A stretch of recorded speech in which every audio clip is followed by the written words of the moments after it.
Good morning, everyone. Can everyone hear me okay at the back? Okay. Well, first of all, thank you very much for inviting me here, for letting me be part of this wonderful learning event. For me, it's always so inspiring to be with EO members, with this group of highly motivated and energetic individuals that have this great yearning for learning, and to be in your presence and to hang out with you and be at the different parties and talking in the corridors and to share with you a little bit of what I know is always very inspiring. So thank you again for letting me be part of being here today. So the title that I've chosen for today's talk is The Art of Balancing Life. And the way we're going to approach it is to just give a brief introduction. We're going to share some practical spiritual tools that are applicable in your everyday life, and we're going to focus on two areas. One is understanding how your mind works, and second is learning how to manage energy in your life. And once we can kind of get a grasp on that, we can begin the process of leading a balanced life. And as part of today's presentation, I also created a little booklet for all of you, and you should have that with you on your table. And that shares a little insight on some of the topics we're going to cover, and it also has homework. I'm a strong believer in homework. No practice means no progress. So there's a little simple self-evaluation exercises in here which you can take home and do, and we'll go through this as we go through the talk. Just to share a little bit about myself, as David mentioned, I grew up in Australia. I graduated from university with a degree in electrical engineering and decided to leave that, and I went to Kauai, Hawaii, where there was a traditional Hindu monastery, and I lived as a celibate Hindu monk for 10 years. 4 years ago, my vows expired, and instead of going back to Australia, I decided to come to the mainland US and looked for a place to stay, and finally got to New York City, and I thought this is a perfect place for an ex-monk. No other better place for an ex-monk than New York City. And one of the reasons I really chose New York City was because I felt that here I've learned all these wonderful spiritual tools and techniques to live my life. So I should be able to live in a very energetic, dynamic city and be able to practice it there. And I feel like if I can practice and live it in a place like New York City, then I feel entitled to travel and share it with others. But you know, if I lived on a little mountaintop in New Mexico in a little cabin and said, you know, here, practice this meditation, then people will go like, well, it's easy for you. You know, you live in a beautiful cabin in a forest somewhere. But now I live in the midst of wonderful Manhattan, and my goal is to strive and put all these tools into practice every day. And the tools that I'm going to share today is really basic and really, really simple. And one of the things, my teacher is this person, Subramanya Swami, or Gurudeva, as he was affectionately known as. He founded the monastery in Hawaii, and he was the one that trained me. He passed away in 2001. I had the privilege of living with him for 3 years before he died. A wonderful, amazing monk and amazing entrepreneur, having built the whole organization from nothing. I loved his perspective and view on how he viewed money and how he viewed material things and how he viewed technology. He embraced everything that was modern, and he brought ancient spiritual tools into the modern day world. Every monk that came to the monastery got a set of robes, got a set of beads, and a MacBook Pro computer to work on. And we were all trained how to use Photoshop and InDesign and Final Cut Pro, and we learned how to build our own websites, and so it was wonderful. So every monk walked around with their MacBook Pro and a little iPhone in their hand. But he never shunned wealth. He never shunned growing and building things. He just embraced it all with the motto that life is meant to be lived joyously. But one of the beautiful things that he shared was these wonderful tools that were really easily applicable in everyday life. So let's get started. The first thing that we want to do is to understand how the mind works. This is really, really essential. It's the one thing that we all have, the mind, right? But it's the one thing that we don't have a manual for. We buy a blender, we get a manual. Our iPhone comes with a manual. We get a car, and it has a manual. Even your clothing has a manual. It tells you don't dry in high heat, and don't use bleach, and tells you how to use your clothes. But when we're born, we're given a mind. The doctor slaps you on your behind and says, good luck. Here's my psychiatrist number, call him in 10 years. Nobody teaches you how to use the mind. There's no manual for the mind. So this, I think, is one of the most essential things in making progress in our life, is really understanding how our mind works. It's the one thing that we have to live with 24 hours a day, 7 days a week. We have no choice. When we go to sleep, we don't have to think about our spouse or our children or our business, but our mind is still there. And if we don't take the time to learn how to use it, life is just not as fun anymore. So I think one of the greatest gifts that you can give yourself is to take time out to figure out how this mind works, how to learn how to understand how it works. Once you understand how it works, you can control it. And once you can control it, you can direct it. And this is a really, really powerful thing. So what's the first step in understanding how the mind works? The first step in understanding how the mind works is to understand the difference between awareness and the mind. And this is really, really important. Once you understand the difference between awareness and the mind, you can begin to control the mind. And let me give you an example. Awareness, you should look at awareness as almost as a ball of light, and the mind as a map almost. And wherever this ball of light moves in the mind, it lights up that area, and when it lights up that area, you become conscious of it.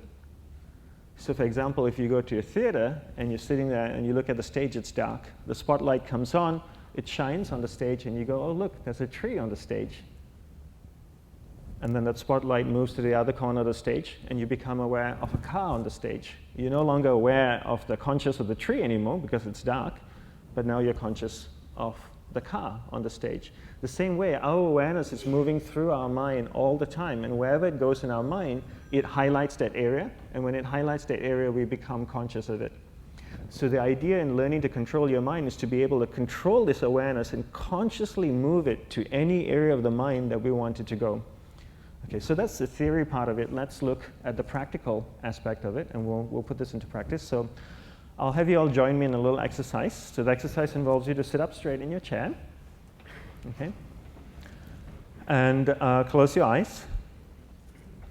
Okay, close your eyes and become aware of the room that you're sitting in. Become aware of the chair you're sitting in, the sound of my voice, the humming of the air conditioning.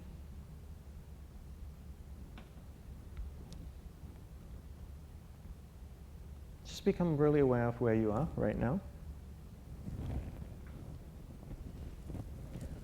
Now think of the last wedding that you attended. Whose wedding was it? Did you enjoy being at the wedding? Who did you go with? Was there good food? Was there free alcohol? Did the bride have a lovely dress? Try and think everything you can about this wedding. Okay, now I want you to think about the last vacation that you went on.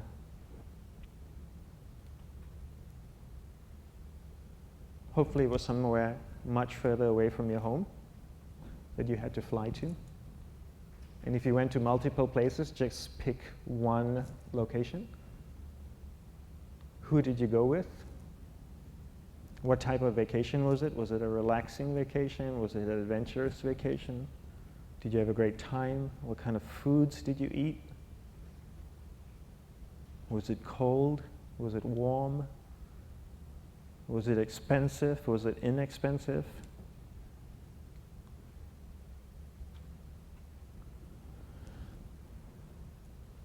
Now I want you to become aware of the room again. Become aware of the chair that you're sitting on. Become aware of the humming of the air conditioning.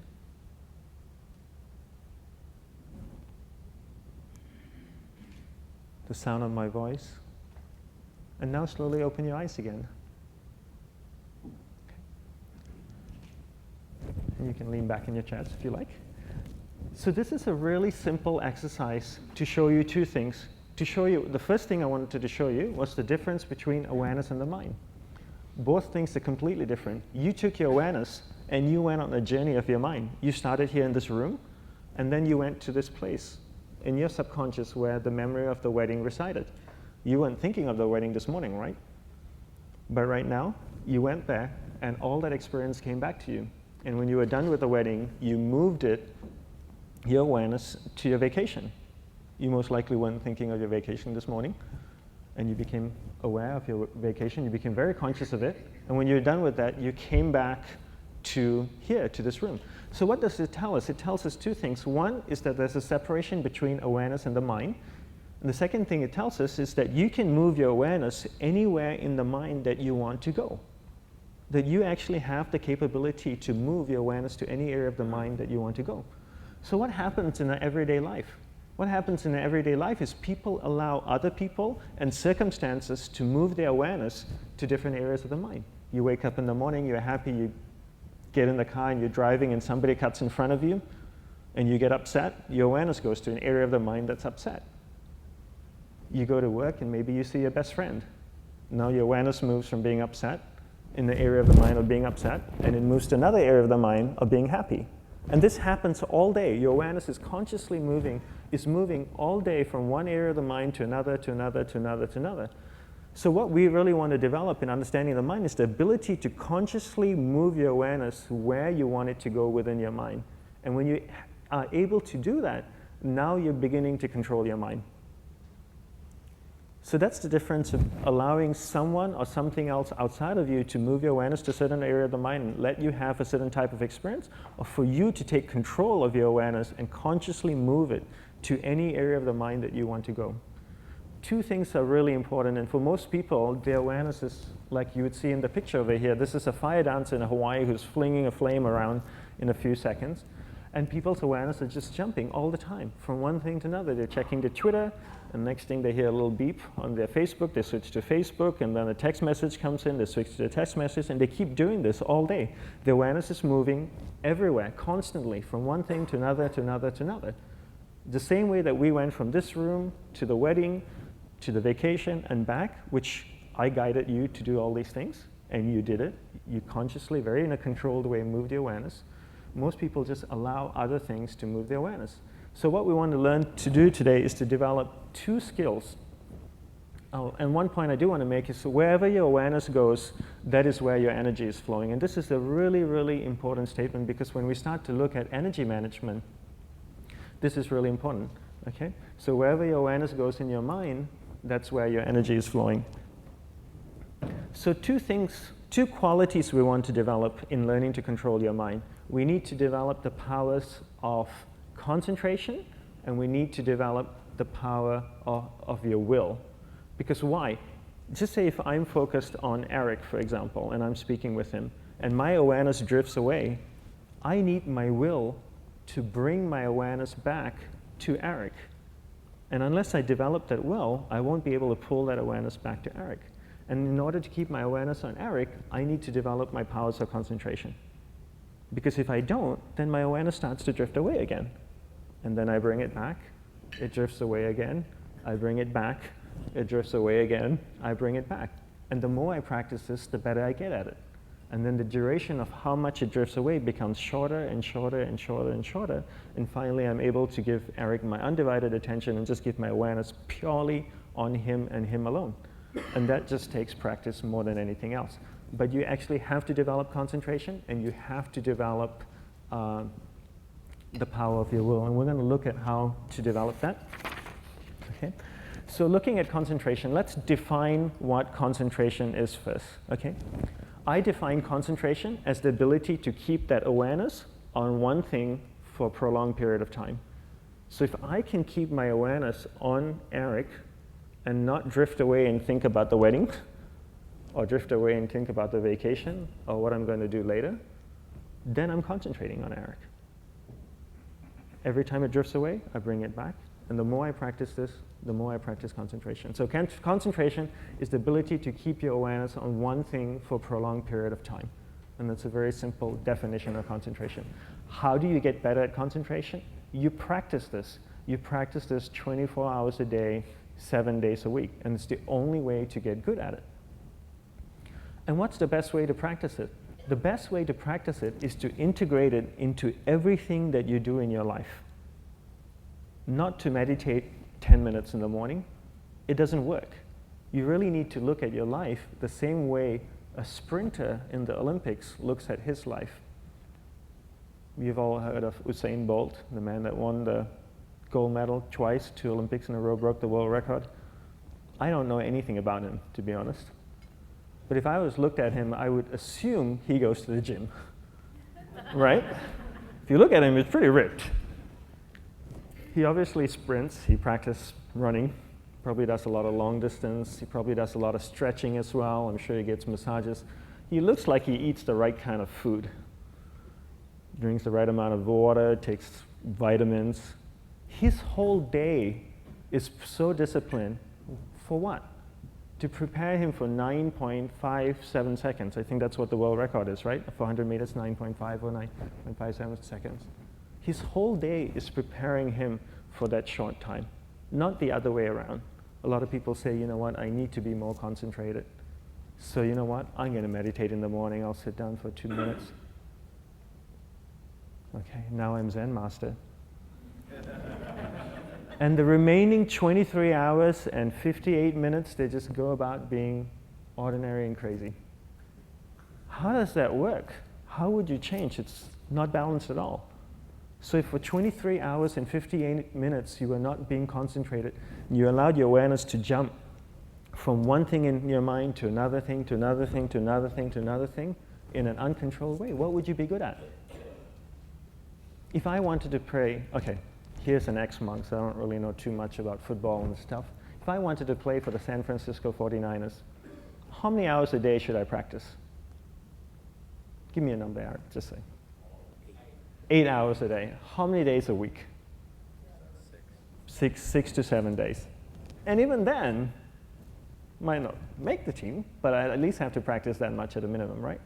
So if you say I have to practice 8 hours a day, 7 days a week, just to even try and make it to the 49ers, imagine if most of you slept 8 hours a day, which most of you don't. You slept and you were awake 16 hours a day. In the 16 hours you practice your awareness just randomly moving from one thing to another, to another, to another, all day practice being distracted. What would you be good at after 6 months? You did the 16 hours a day, you just allow your awareness to jump from one thing to another, to another. I'll tweet right now, I'll switch to text messaging, then I'll go to email, oh, my phone's ringing, so I'll answer the phone, and then somebody's speaking to me, so I'll have 2 conversations at one time. And I'll just do this 16 hours a day, 7 days a week. So you get it being good at distracted. After 1 year, you're an expert at being distracted. After a year and a half, they'll invite you to give keynote talks on being distracted. You're so good, you practice 16 hours a day. So the same works for the opposite. If you practice being concentrated 16 hours a day, what would you become good at? You become good at concentrating. And all it takes is practice. By just doing one thing at a time. Keeping your awareness on one thing at a time. And you integrate this into everything that you do in your life. So the best way to do it is pick a few opportunities in your everyday life. For example, we all speak with people. When I speak with somebody, I give them my undivided attention. I keep my awareness on them, and the conversation is really brief. Why? Because we're concentrated. We're not being distracted. A 10-minute conversation normally just takes 3 minutes because you're just so focused. And out of a prolonged concentration comes the wonderful power of observation. You just become more observant, and when you become more observant, you see solutions quicker, and you solve things quicker. And it's a wonderful, powerful feeling when somebody is concentrated on you and not being distracted. So the best way is to integrate it into your everyday life. You're speaking with your spouse, give her or give him your undivided attention. You're spending time with your children, give them your undivided attention. So instead of spending 1 hour with your children, you could even spend half an hour with your children. Why? Because during that half an hour, they know mom and dad is giving them their undivided attention. And they're not going to ask for more time. Usually children want more time, or your spouse wants more time. It's because in the hour that you are with them, you are there physically, but your awareness is somewhere else. And wherever your awareness is going, that's where your energy is flowing. So your spouse or your children don't feel it, and therefore want more of your time. And that's the difference between time management and energy management, which is something we're going to look at in the second part of this. So develop your awareness, integrate it into everything that you do in your life. And that's the best way you become good at. Okay? And the simple exercise that we have here is this. This is a little exercise. It's a monthly self-evaluation exercise. Is how well are you practicing concentration each day? So at the end of the day, you could start today, you could start tomorrow, and you can say, did I practice concentration well today? And if you think you did, you check always. If you think that you didn't even practice concentration today, you check never. At the end of the day, you choose and you evaluate how many always you had, how many offens at the end of the month, how many rallies, and how many nevers. And that way you can evaluate for yourself whether you're making progress or not in your practice of concentration. But unless you create some kind of systematic way to measure if you're actually making progress, it's very, very difficult. You know, you could take this, tear it up, put it on your fridge, and check off the box every night. How well did I practice concentration? At the end of the month, you tally everything up, and you go, well, now I know next month I need to try a little bit harder. So that's how you develop concentration. The next thing we need to develop is develop your will. Will is really important. Will is almost like a muscle in your mind, and you use that to pull and control your awareness and take it from one area of the mind to another. And the will needs to be developed, and same like concentration, if you don't cultivate the will, it doesn't grow. And this is something that really needs to be cultivated. How do you develop the will? There's 3 very simple ways to develop the will. 1 is you finish what you begin. 2 is you finish it well beyond your expectation, no matter how long it takes. 3 is you do a little bit more than you think you can do. All of those things require effort, and effort is will. It's so much easier to start a project than to finish a project, right? When you start a project, you're feeling creative, you're feeling inspired, you're full of energy. At the end of the project, you go, whose idea was this? So it requires tremendous amount of will to finish, and every time you complete something, you develop a little bit more will, and you have that muscle. And will is an amazing thing to develop, because once you develop will, that same will you can use in every aspect of your life to keep your awareness on one thing at a time, to finish projects, to see things through to the end, anything you want. The best way to develop will, bring it into your everyday life, into everything that you do. Give you an example, the way I integrate it into my everyday life, I try and finish what I begin. So for example, going to sleep. I sleep every night, so I put on my pajamas, I floss, I brush my teeth, I go to bed, I sleep, I wake up in the morning, I make the bed. Why? Because I'm finishing what I start. And it takes effort to make the bed. It's easier just to crawl out of it and walk away. So I can throw the sheet on it. It takes a little bit of will, so I know I'm developing my will. But instead of just throwing the sheet on it, I can make it really nice. So I fold the blanket, I finish it well beyond my expectations. I do a little bit more than I think I can. So someday I fold a blanket like they do at the Marriott, like a double fold, and someday I fold it at an angle like they do at the Sheraton. And my bed looks great. Every time I come into the room, my wife and I look at the bed and goes, oh, it feels so nice. This is the place I rest and where I get stronger, and I made it look nice. I have a cup of coffee, I have breakfast, I rinse the bowl and I put it away. If I have enough time to make breakfast and eat breakfast, I have enough time to quickly rinse the bowl. It doesn't take much more effort. Children take toys out of the box to play with it. They have enough time to put toys back in the box. They just need to be taught to finish what they start. And if you integrate this practice into everything that you do, you start a conversation with someone, you finish the conversation, you don't leave the conversation halfway and go away. You finish the conversation and you move on. And so if you can integrate this practice into everything that you do in your life, you become better at it and you develop more will. So that's 3 very simple ways to develop the will, and the best way to do it, again, is to integrate it into everything that you do. And again, you'll see in the book here a monthly self-evaluation exercise. You can see how well you're actually integrating this practice into your everyday life. So moving on to the next thing, moving on to energy management. There's a big difference between energy management and time management. People often say to me, when I talk about energy management, they say, you mean time management? I say, no, it's 2 different things. Because if I'm standing there with my spouse, or if I said to myself, okay, every day I'm going to spend 2 hours with my spouse, That's my energy management. I budgeted 2 hours for my spouse. But if the entire time in the 2 hours I'm physically there, but my awareness has drifted somewhere else, then that's where my energy is going. Because my energy is going where my awareness is going. So I could be physically there, my wife gets my physical body, but my awareness is drifted somewhere else. So energy management is keeping your awareness where you are each time. And then when you keep your awareness on that thing, that's where your energy goes. And wherever your energy goes, that thing blossoms, it grows. And that's how you develop things in life, is you pour energy into it. So I like to define life, a balanced life, as consciously, proportionately directing energy to the things and people that truly matter in your life. Balance, I don't look at balance as being 50-50, like a scale being balanced. It's not how I view balance. Balance is proportionately directing my energy to the things and people that truly matter in my life. And when I'm able to proportionally direct my energy, I know my life is in balance. But if my energy is not proportionally directed to the things and people that matter in my life, then my life is out of balance. And what is the great impetus for leading a balanced life? The great impetus for leading a balanced life is death. You know, this is a topic that a lot of people don't want to face or think about or talk about, but I think death is the greatest impetus for leading a balanced life. There's one guarantee in life: we're all going to die, right? We don't like to think about it, but it's a fact. I've never met a 200-year-old man or a 1,000-year-old woman, so history tells us we're going to die. But it's great, humanity's great arrogance is to think that we're going to live forever.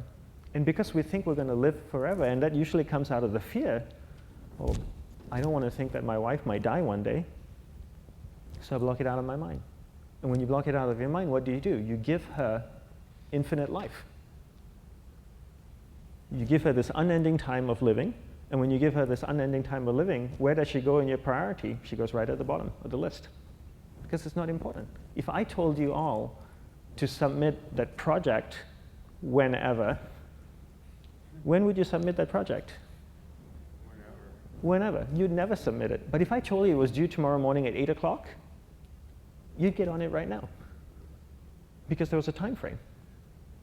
But if there was no time frame, what would be the rush? You just do it whenever. So if you looked at your life as living forever, what's the rush? There's no reason to do anything. Why go home and spend some time with my kids and my wife or my husband? I'll just work really hard all the time. And I truly believe in working really hard. But I also keep in mind that I don't live forever. I remember being at the Istanbul University a month ago, and an EO member came up to me and he said, "Dandapani, how often do you think about dying?" I said, you know, I never think about dying. I hardly ever think about dying. But the one thing I do think about quite often is the fact that I'm not going to be around forever. And I know my time is limited. I just don't know how much time I have. And because I know my time is limited, I prioritize my life. I prioritize the people and things that truly matter in my life. And because I prioritize the people and things that truly matter in my life, then my life starts to be in balance. But we don't do this. Most people don't do this because they think they'll live forever. And it's the fear of losing someone you love gives them infinite amount of life. And then they go at the bottom of the list. So I'm married. I never want to think that my wife will die because I love her. But I know eventually she will at some point. And because I know the fact that she's not going to live forever, I'm not going to live forever, I put her right on top of the list. She's one of the most important things on the list. So I think the best death is the greatest impetus, the greatest reason to live a balanced life. And the way I do it is that I prioritize, I create a list of what are the most important things in my life. And if you look at EO 360, the theme for this year, right, for EO is focusing on myself, my family, my business, and my community. If we were to prioritize that, if I would prioritize myself as first, I would tell you that you are the most important person in the world. Put yourself first, your family next, your business after that, and then the community number 4. Why? Because when you take care of yourself, everyone and everything around you is okay. When you're okay, your spouse is okay. Your children are okay. Your business is okay. Your family is okay. Your friends are okay. But But if you're a mess, your spouse is a mess, and your children are a mess, and your business is going to be a mess. So take time out of your days, of your schedule each day, and spend a little time by yourself. We invest time in everything else and everyone else in our life, but very few people ever invest any time in themselves. So you should really honor and respect yourself and say, I'm going to take a little time out for myself each day. And the best way to do it is, I say, take a minute out of your time, a minute out of a day. Everybody can spend a minute. Designate a space in your home for yourself. And it's a little area where you can sit down on the floor, and that's your area, where you can go inside and ask yourself, David, how am I feeling today? Am I okay? Is there any issues? Get to know yourself. That's the only way you can get to know yourself. If I wanted to get to know Eric, how would I get to know you? I'd spend time with you, right? Go out for a cup of coffee, have a drink, have dinner, and the more time I spend with you, the better I get to know you. If you really want to get to know yourself, you need to spend time with yourself. And if you don't spend time with yourself, you won't get to know yourself. So take aside 1 minute each day, sit down, create a space in your home where it's purely dedicated to this, and do that. And then after a month, add another minute. And then after 3 months, you'll have 3 minutes. And by the end of the year, you'll be sitting down for 12 minutes. And you really get to know yourself. You'll understand how your mind works. You'll develop these things. And your life will start to change in so many different ways. And now you'll create a change that can be sustained, which is the most important thing. I feel anybody can change for a minute. Anybody can change for a day or 2 days. But can you change and sustain that change? That's the biggest thing. So again, this is a real brief introduction to balancing life. I only have 35 minutes, and I'm going to leave a few minutes for some question and answer. But I'll be here the rest of the day, so if you have any questions, I'd love to explore this topic with you. But the most important thing as well, I should say, to finish, the key to success is practice. The more we practice this, the better we get at it. And one point that I do want to make is whatever it is you practice is that which you become good at. So if you practice being distracted all day, you'll be really good at it. If you practice being concentrated all day, you'll be really good at it. Practice does not have the ability to discriminate between what's good for you and what's not good for you. So be very mindful of what you practice, what it is you practice in your everyday life, and that is what you will develop. Okay? I'll leave you with one question before you ask me any questions, is what are you going to do with all of these tools? It's a question my teacher asked me right before he died. He says, you have all these tools, you can hang it up on the wall or put them in a drawer somewhere, or you can actually use them. All of these tools are completely useless if you don't put them into practice. But if you put them into practice, they have tremendous amount of benefit. And the best way to do it is to do it in small, incremental steps. So I want to thank you so much again for inviting me here and for letting me be part of this amazing learning event. I know, David, we have some time for questions. We have about 7 or 8 minutes. Yeah, so we've got, wow. Is there a way that you would like me to do this? Or, Let's do this. We've got a couple microphones. We're going to bring them around. One thing that I would ask, though, is keep your questions to one question. I know it's natural to ask a lot of questions, and we like to use the microphones. But just please, one question each so we can get to as many as possible. Thank you. Does anybody have any questions? We got one over here.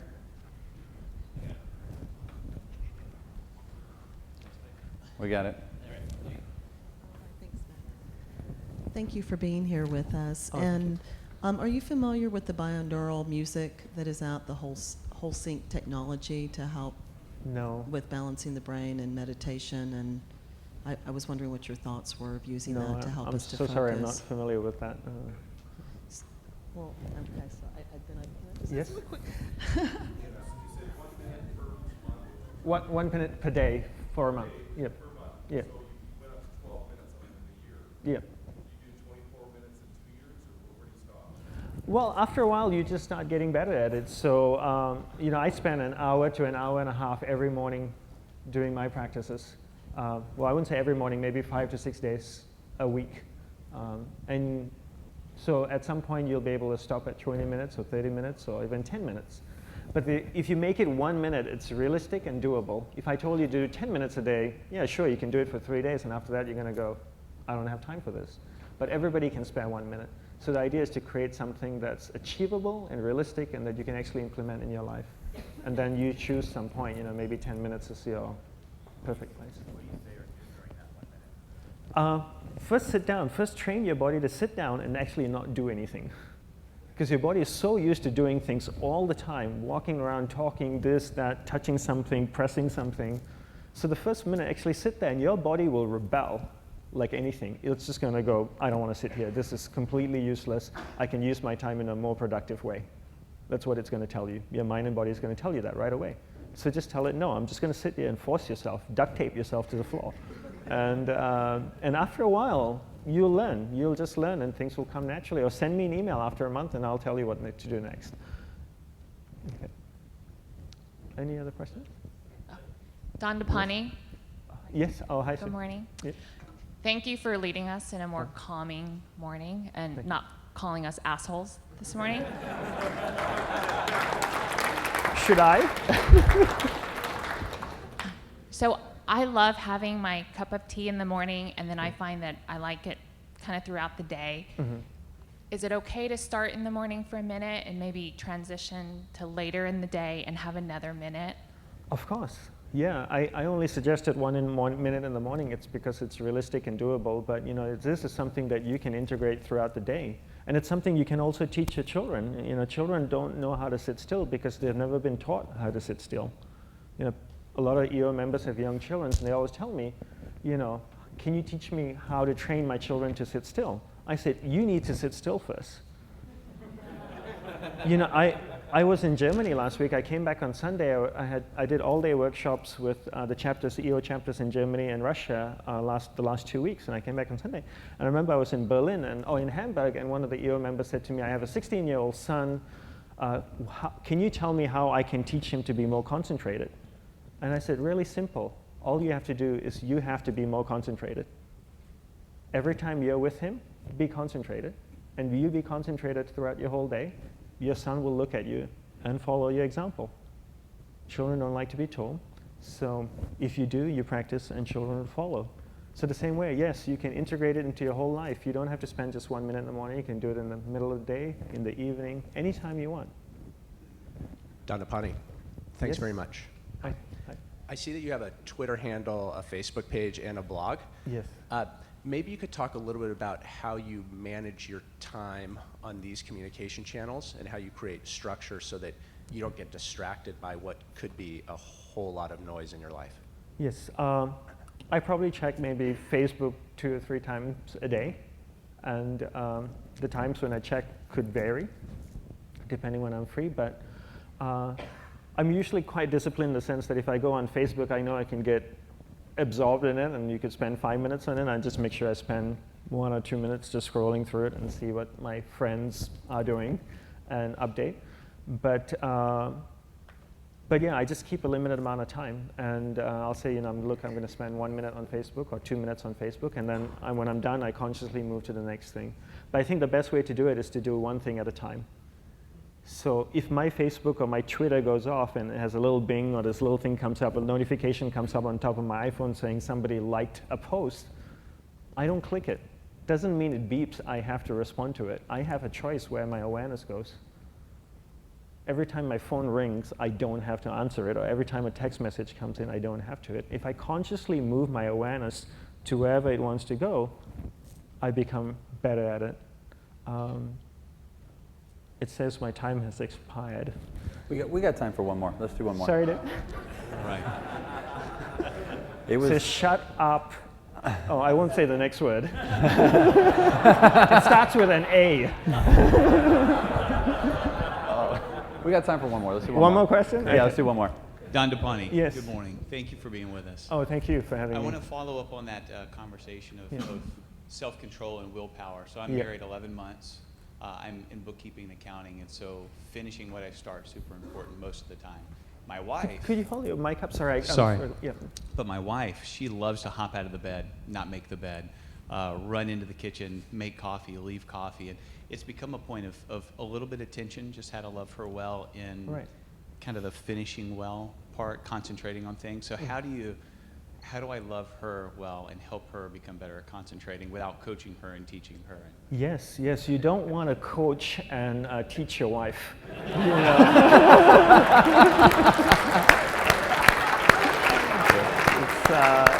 It's a big no-no. The way I do it with my wife is I set the example. So, you know, if the cup is there and it's dirty, I'll wash it while she's there, and I'll wash it and I put it away and I clean the sink and I'll say, wow, look how beautiful the sink is. You know?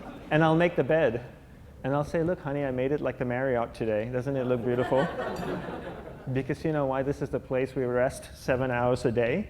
And I just want it to feel really nice so that we can, you know, both of us can really feel rested so we can get on and start in a great day the next day. And I just do it by example. I never try to guide my wife or tell her what to do. And I just do it. And then eventually they see it and they learn. People learn from examples. Whether it's good example or bad examples, people learn from examples. People want to know what Kim Kardashian is doing. Whether Kim Kardashian is a good role model or not is besides the point. But people like to follow examples. What's Kanye West wearing today? What did he tweet? So if you could set an example at home of making your bed and washing your mug and finishing what you start and doing all these things, your spouse would follow, your children would follow naturally. But you have to be a living example of that. And if you just apply it to everything that you do in your life, it's the simplest, easiest way as you integrate it into everything that you do into your life. I can keep going, but I know. Yeah, unfortunately, we're gonna have to end here. Okay, perfect. Well, thank you very much, everyone, for your time.